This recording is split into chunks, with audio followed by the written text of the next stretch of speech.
Hello and welcome back. ये है carboxylic acid derivatives की वीडियो 6। आज हम एस्टर पढ़ने वाले हैं, वही एस्टर जहाँ पे ओ एच ग्रुप की जगह रिप्लेस हो जाता है असाइल ग्रुप के साथ में। जब अल्कोक्सी ग्रुप अटैच होता है ओ एच की जगह, उसको हम एस्टर्स बोलते हैं, यानी कि इसका सिंपल फॉर्मूला है RCOOR डैश। यही एस्टर्स होते हैं। आज हम इसका नॉमेनक्लेचर शुरू करने वाले हैं। तो सिंपल सा इसका फॉर्मूला है, पहले जो आर ग्रुप लगा हुआ होगा उसका हम नेम लिखेंगे, फिर जो आई सी है उसकी जगह हम 8 लगा देंगे, जैसे कि हम कार्बोक्सिलेट आयन के अंदर नॉमेनक्लेचर यूज करते थे उसी की तरह यहाँ पे 8 लगाना है। और आर यहाँ पे लगा हुआ है, अगर इसकी जगह कोई सोडियम लगा होता जैसे, तो हम उस सोडियम का नाम लिखते। अगर आप नहीं समझे तो फॉर्मिक एसिड जैसे HCOOH है यहाँ पे, तो H की जगह यहाँ पे CH3 लग गया, तो पहले हम R ग्रुप का नेम लिखेंगे जो कि मिथाइल है, फिर आगे हम फॉर्मेट लिखेंगे। दूसरा एग्जाम्पल है हमारे पास एसिटिक एसिड का, इसके अंदर यहाँ पे R ग्रुप लगा हुआ है जो कि इथाइल है, तो पहले हमने इथाइल लिखा, फिर इसका नाम एसिटिक एसिड होना था, वहाँ पे सिर्फ 8 लगा। वैसा ही यहाँ पे भी है, यहाँ पे बेंजोइक एसिड है ये COOH, इस H की जगह यहाँ पे एक लंबी रिंग लगी हुई है, 3 कार्बन की है, तो प्रोपाइल बेंजोएट, यहाँ पे ये जो 8 है लगा। बात करते हैं इसकी प्रेपरेशन की, काफ़ी ज़्यादा इजी है। सबसे पहले कार्बोक्सिलिक एसिड में हम डायरेक्ट अल्कोहल ग्रुप को डाल देंगे। जब अल्कोहल ग्रुप इस H को रिप्लेस कर देगा तब हमारे को यहाँ पे एक एस्टर बन जाएगा, यहाँ पे RCOOR डैश यहाँ पे बन गया, साथ में हमारे को वाटर यहाँ पे रिलीज हो जाएगा। दूसरे केस में भी ऐसा होगा, जो डेरिवेटिव होगा अब की बार जो Cl होगा अल्कोहल ग्रुप के साथ रिप्लेस करेगा और यहाँ पे हमारे को एस्टर देखने को मिल जाएगा, साथ में HCl यहाँ से रिमूव हो जाता है। तो ये दो आप एग्जाम के लिए रेडी कर सकते हैं। एक और इम्पोर्टेंट प्रेपरेशन है जो कि ट्रांस एस्टेरिफिकेशन है। अब एस्टेरिफिकेशन हमें पता है, फॉर्मेशन ऑफ एस्टर, उसको हम एस्टेरिफिकेशन बोलते हैं, लेकिन ट्रांस का क्या मतलब है? एक एस्टर से दूसरे एस्टर के अंदर कन्वर्जन होना, उसी को हम ट्रांस एस्ट्रिफिकेशन बोलते हैं। Only transfer of alkoxy R. अब जो अल्कोक्सी आर ग्रुप है एस्टर का अल्कोहल के साथ रिप्लेस हो जाता है। जैसे ही आप यहाँ पे देखोगे तो RCOOR लगा हुआ है, ये R अलग है, ये वाला R अलग है, ये मिथाइल है और ये इथाइल है। यहाँ पे ब्यूटाइल अल्कोहल को यूज करा, मतलब तीसरे आर को यहाँ पे ले आए अल्कोहल के साथ। तो ट्रांस एस्टरिफिकेशन में क्या बोला गया, एक एस्टर दूसरे एस्टर के अंदर कन्वर्ट हो जाएगा। तो यहाँ पे हमारे को एक दूसरा ही एस्टर मिला। क्यों? क्योंकि ये जो आर यहाँ पे था तीसरे टाइप का ब्यूटाइल, ये ब्यूटाइल जाके यहाँ पे चिपक गया, तो यहाँ पे अलग एस्टर हमारे को देखने को मिला, और जो इसका इथाइल था वो यहाँ पे रह गया। तो इसी एस्टर के या इसी अल्क ऑक्सी ग्रुप के बदलने को हम ट्रांस एस्टरिफिकेशन बोलते हैं, जिसे हमारे को अलग अलग एस्टर देखने को मिलते हैं। लास्ट में एक अलग सी प्रेपरेशन भी है जिसके अंदर एक टॉक्सिक सब्सटेंस भी हम यूज करते हैं, COOH। यहाँ पे बेंजोइक एसिड का हमने यूज किया है, CH2N2, यहाँ पे 2 नाइट्रोजन होते हैं, उसको हम डाइजो बोलते हैं, और साथ में मीथेन, तो ये डाइजो मीथेन के साथ मिथाइल बेंजोएट बना देता है। कैसे? यहाँ पे RCOOR, यहाँ पे हमारे को एस्टर मिल गया और N2 यहाँ से रिलीज हो गए। यहाँ पे सिंपल क्या हुआ, N2 यहाँ से बाहर हो गया और CH2 जाके यहाँ पे चिपक गया।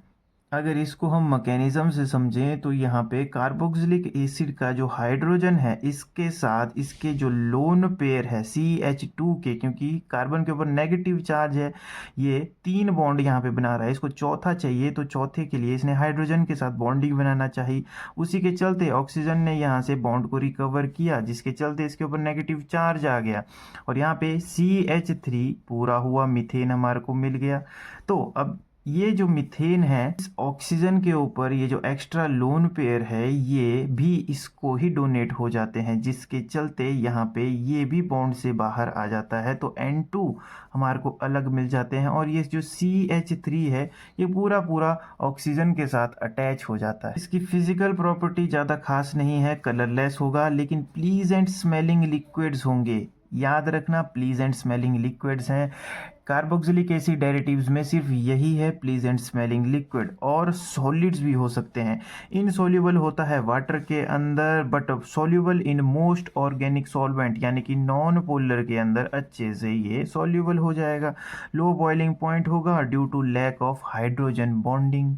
अब केमिकल प्रॉपर्टीज़ पढ़ लेते हैं एस्टर्स की। ये काफ़ी बड़ी है लेकिन बुक में बहुत बड़ी लगती है। यहाँ पे अगर मैं आपको समझाऊंगा, ढंग से समझोगे तो बहुत छोटी सी ये बात है।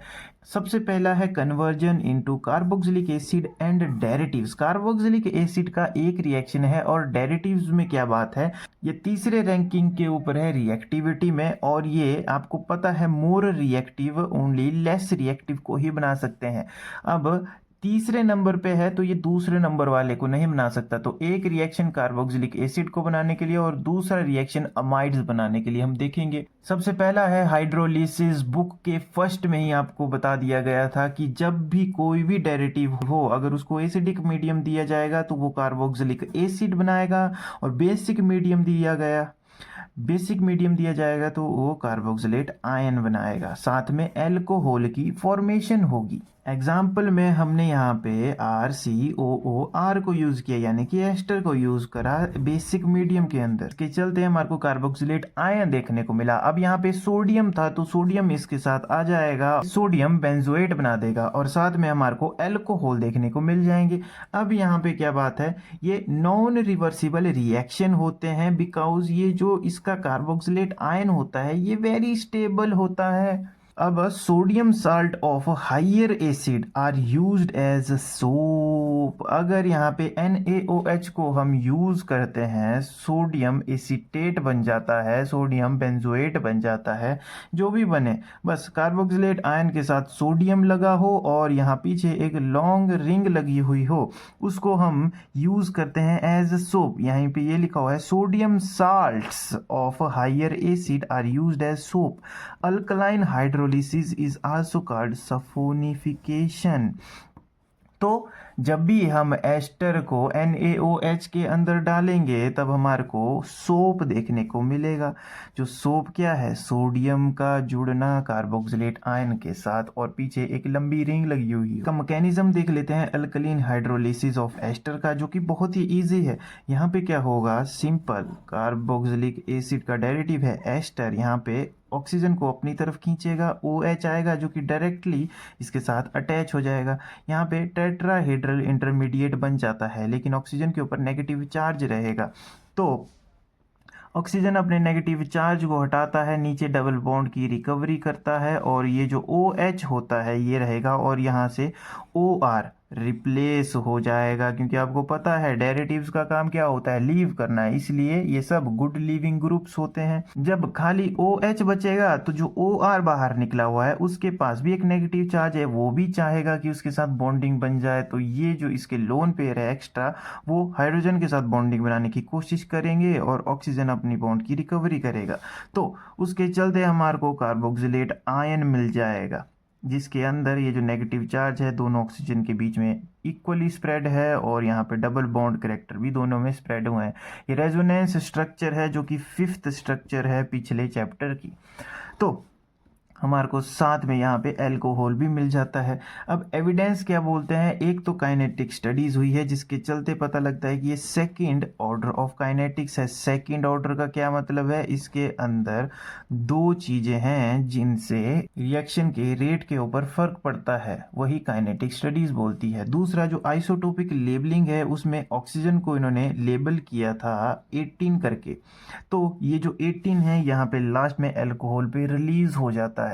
तो इसी एविडेंसेस के चलते हमने इसको वेरीफाई किया है। Acid catalysed hydrolysis of ester भी है, इसके अंदर भी हाइड्रोजन जाएगा, यहाँ पे -I इफेक्ट दिखेगा जिसके चलते यहाँ पे रिएक्टिविटी बढ़ती है, वाटर यहाँ पे अटैच होगा, फिर इससे भी एक हाइड्रोजन रिलीज होगी और यहाँ से भी एक OR रिलीज होगा, तो ROH यहाँ पे एल्कोहल हमारे को मिल जाता है। उसके बाद यहाँ पे भी OH ग्रुप बचा हुआ है जिसके चलते यहाँ पे ऑक्सीजन भी अपना बॉन्ड रिकवर करती है, यहाँ से एक हाइड्रोजन रिलीज हो जाता है और हमारे को कार्बोक्सिलिक एसिड मिल जाता है।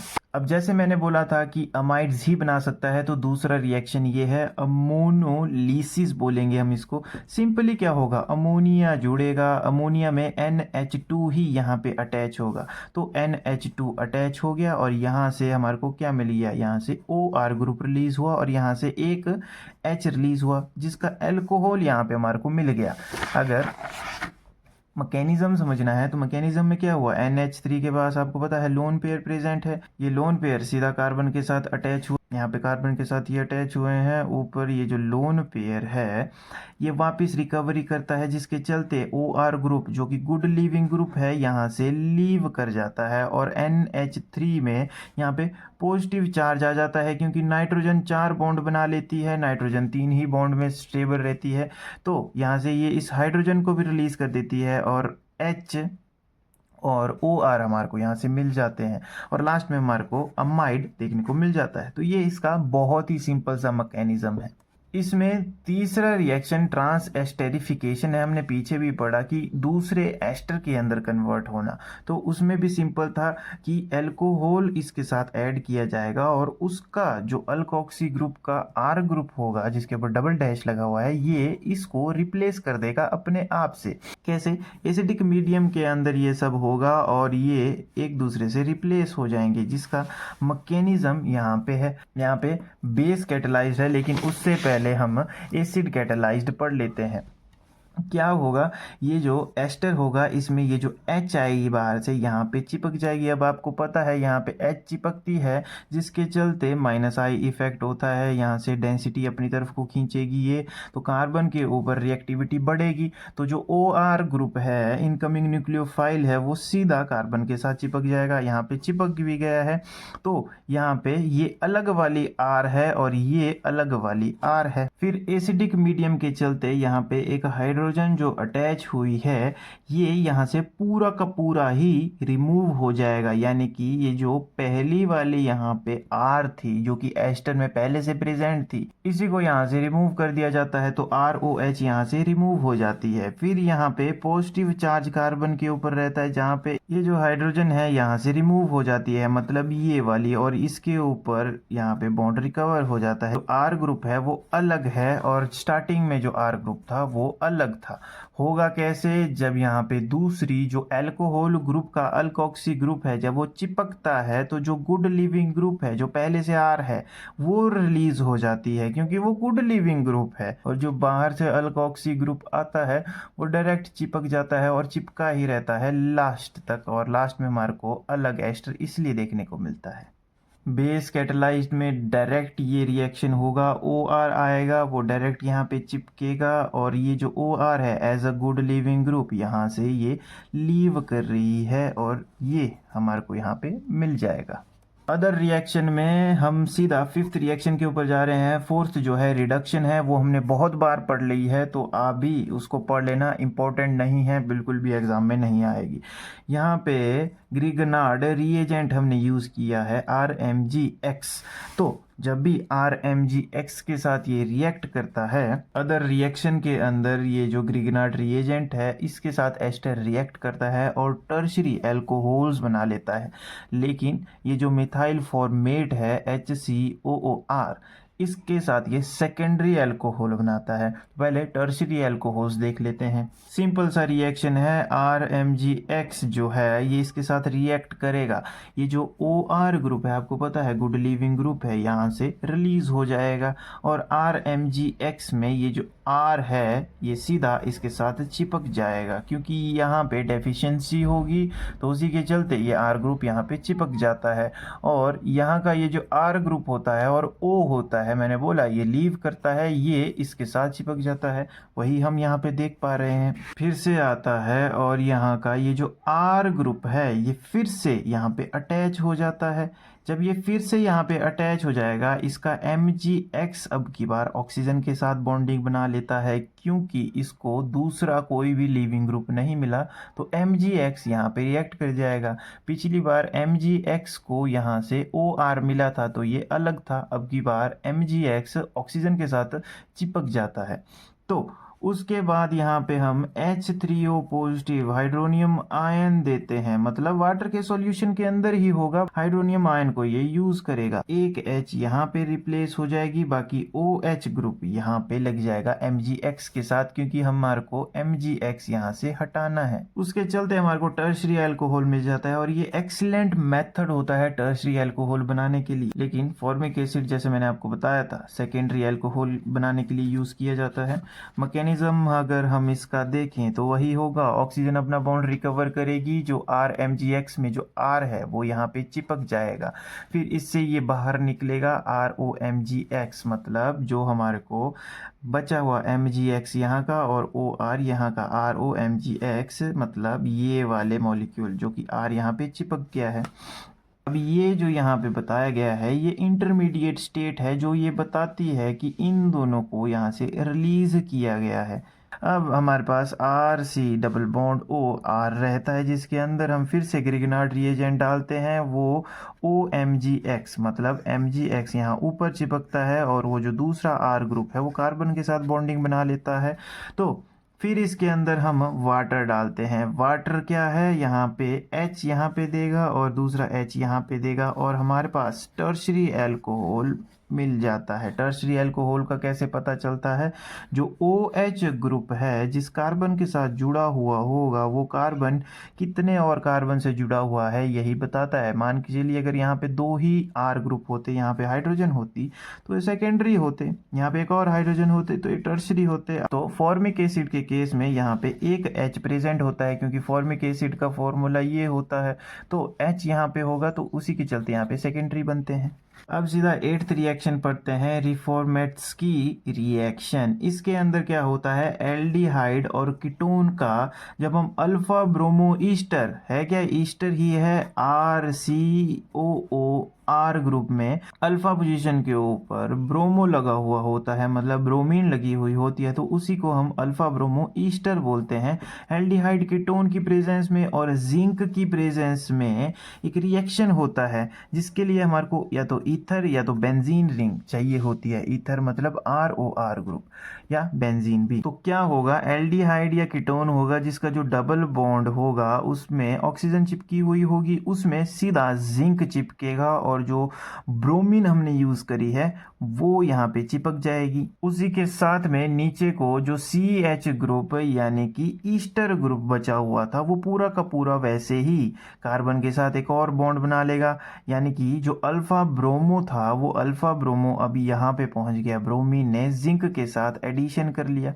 अब जिंक इसलिए ही डाला था ताकि हम ब्रोमीन को यहाँ से हटा सकें। हाइड्रोनियम आयन लगेगा जिसके चलते ZnBr यहाँ से रिमूव हो जाएगा और OH यहाँ पे फॉर्म हो जाएगा, और हमारे को मिल जाएगा बीटा पोजीशन के ऊपर हाइड्रो ऑक्सी, ये रही, और एस्टर, ये रहा एस्टर। तो अल्फा ब्रोमो से हमारे को बीटा हाइड्रोक्सी एस्टर मिला। इसकी अगर मैकेनिज्म समझनी हो तो वैसे ही है कि ऑक्सीजन ने अपने तरफ बॉन्ड को खींचा, ऑक्सीजन की जगह पे ZnBr अटैच हो गए और नीचे जो एस्टर ग्रुप था वो पूरा का पूरा वैसे ही चिपक गया। हाइड्रोनियम आयन के चलते यहाँ पे OH आया और ये सब वैसे का वैसा बन गया और बीटा हाइड्रोक्सी ईस्टर बन गया। So you are watching Rajat Sharma, bye bye.